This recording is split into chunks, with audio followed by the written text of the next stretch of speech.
Let me show you how to enable the two-factor authentication on the Amazon platform.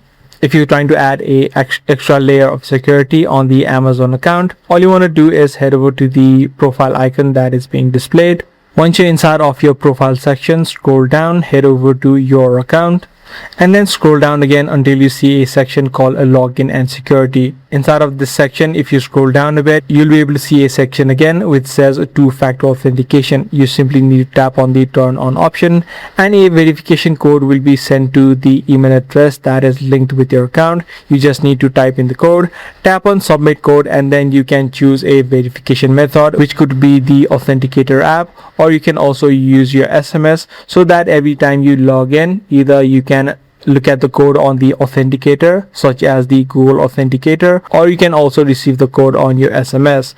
So depending upon which option you prefer, you can choose one of those options. I do hope this guide video was helpful. If it was, be sure to subscribe. I'm gonna see you in the next video.